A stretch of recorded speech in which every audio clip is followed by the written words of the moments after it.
নমস্কার বন্ধুরা, আমি চলে এসেছি আমার প্রিয় রান্নাঘর নিয়ে। তো আজকে আমি আপনাদের একটা ইউনিক রেসিপি করে দেখাতে চাই। আজকে আমি করে দেখাবো বেগুনের ভর্তা।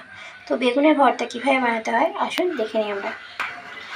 বেগুনের ভর্তা করতে এখানে লাগছে, এখানে আমি দুটো বড় বড় বেগুন আর 4টে টমেটো সেদ্ধ করে মেখে নিয়েছি পেঁয়াজ কুচি, ধনেপাতা কুচি, লঙ্কা কুচি আর নিয়েছি কটা রসুন কুচি।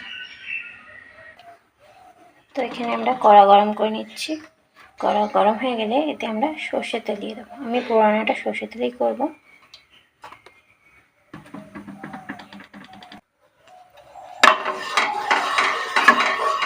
আমাদের তেল গরম হয়ে গেছে, এর মধ্যে আমি দিয়ে দেবো কালো জিরে।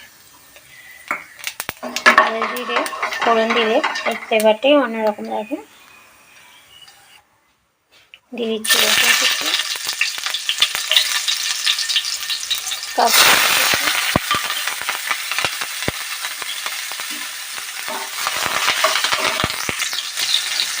দিয়ে দেবো পেঁয়াজ কুচি। সব কিছু আমরা ভালো করে ভেজে নেব।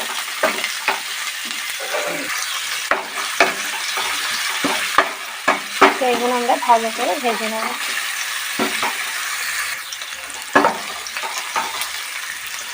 দিয়ে দেবো এর মধ্যে ধনেপাতা কুচি।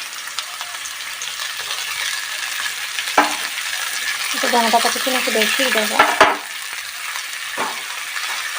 দিয়ে আবারও কিছুক্ষণ ভেজে নেব।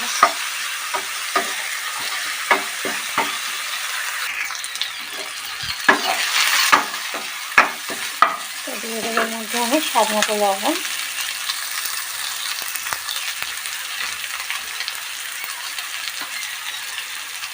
দিয়ে দেবো একটু হলুদ গুঁড়ো, আর যেহেতু কাঁচা লঙ্কা কুচি দিয়েছি তো আমি এখানে একটু কাশ্মীরি রেড চিলি পাউডার ব্যবহার করবো।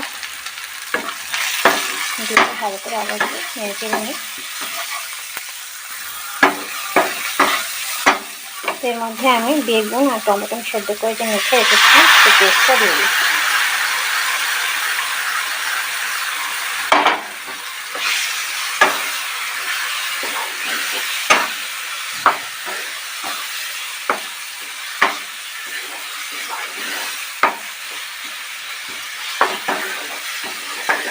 এটা তোমরা গরম ভাত, রুটি সব কিছুর সঙ্গেই খুব ভালো লাগবে খেতে। তো দেখুন আমাদের বেগুনের ভর্তাটা এখনো হবে। কালারটাই কত সুন্দর লাগছে দেখতে। এটা খুব সিম্পলেই রান্না হয়ে যায়। বেগুন আর টমেটোটা আগে থেকে সেদ্ধ করে নিলে তারপরে এভাবে প্রসেস করলে খুব তাড়াতাড়ি রান্নাটা হয়ে যায়।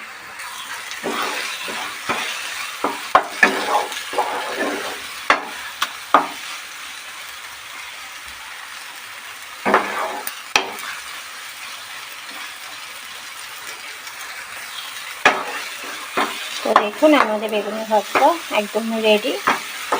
তো আমরা অনেকে বেগুন ভাজা, বেগুন পোড়া অনেক রকমভাবে খেয়ে থাকি। তো আপনারা প্লিজ বাড়িতে একবার ট্রাই করে দেখুন। একবার খেলে বারবার বানিয়ে খেতে ইচ্ছে করবে। তো দেখুন আমাদের বেগুনের ভর্তা একদম রেডি। তো আমরা সার্ভ করব।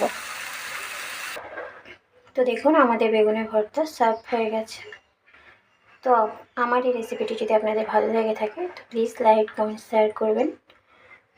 এই ভিডিওটি যারা ফেসবুক পেজ থেকে দেখছেন তো প্লিজ ফলো করুন, আর যারা এটা ইউটিউব থেকে দেখছেন তো প্লিজ সাবস্ক্রাইব করুন। নমস্কার।